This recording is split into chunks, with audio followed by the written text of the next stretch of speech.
ফ্যাসিবাদীদের বিচার বাংলার মাটিতেই হবে বলে মন্তব্য করেছেন ডাক, টেলিযোগাযোগ ও তথ্যপ্রযুক্তি উপদেষ্টা মোহাম্মদ নাহিদ ইসলাম শুক্রবার ২০ সেপ্টেম্বর দুপুরে সদর উপজেলার বাঙ্গাখা উচ্চ বিদ্যালয়ে বন্যার্তদের ত্রাণ বিতরণ শেষে সাংবাদিকদের প্রশ্নের জবাবে তিনি কথা বলেন।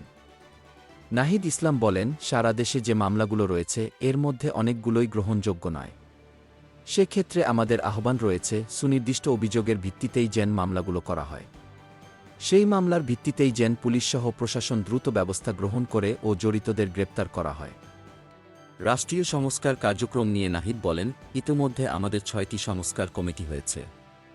বৃহস্পতিবার কমিটির সঙ্গে বৈঠকও হয়েছে। অক্টোবর মাস থেকেই সংস্কার কমিটির কার্যক্রম শুরু হবে।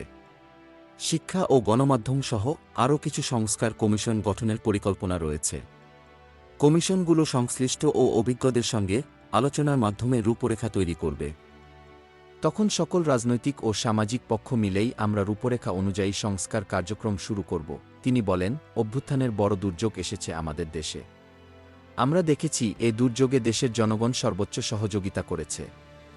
ছাত্ররাসহ একত্রে কাঁধে কাঁধ মিলিয়ে জনগণ ও প্রশাসনের সঙ্গে কাজ করেছে। এ ধারা অব্যাহত থাকবে। বন্যা পরিস্থিতি নিয়ে তিনি বলেন, এখন আমরা বন্যায় ক্ষতিগ্রস্তদের পুনর্বাসনের কার্যক্রমের দিকেই যাচ্ছি। দ্রুত সময়ের মধ্যে কাজটি এগিয়ে নিতে আমরা কাজ করছি। পানি কমছে, মানুষজনও আশ্রয়ণ কেন্দ্র থেকে চলে যাচ্ছে। লক্ষ্মীপুরে পানি দেরি করে কমছে, কারণ এখানে খালগুলো দখল হয়ে গেছে। সে খালগুলো যদি দখলমুক্ত করা যায় তাহলে তা দীর্ঘমেয়াদী সুরাহা হবে। এখানে বন্যায় ক্ষতিগ্রস্তদের গৃহ নির্মাণের জন্য ইতিমধ্যে বরাদ্দ পাঠানো হয়েছে।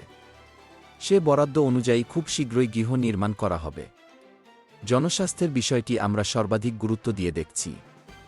দীর্ঘমেয়াদী পুনর্বাসনের জন্য শিক্ষাস্বাস্থ্য থেকে শুরু করে এই জনগোষ্ঠীকে সহায়তা করার জন্য সরকার সার্বিকভাবে কাজ করবে। পুনর্বাসনের ক্ষেত্রে সার্বিক যেভাবে ক্ষতিগ্রস্ত হয়েছে তা পূরণ করে আগের জায়গায় সে গতিতে ফিরিয়ে আনাই আমাদের লক্ষ্য। প্রশাসন ও বৈষম্য বিরোধী ছাত্র আন্দোলনের শিক্ষার্থীরা সুন্দরভাবে ত্রাণ কার্যক্রম এগিয়ে নিয়ে গেছে। পুনর্বাসনের কার্যক্রমেও তারা একইভাবে সম্মিলিতভাবে সক্রিয় থাকবে বলে প্রত্যাশা করছি। পরে বন্যায় দুর্গতদের মাঝে খাদ্য সহায়তা বিতরণ করেন তিনি।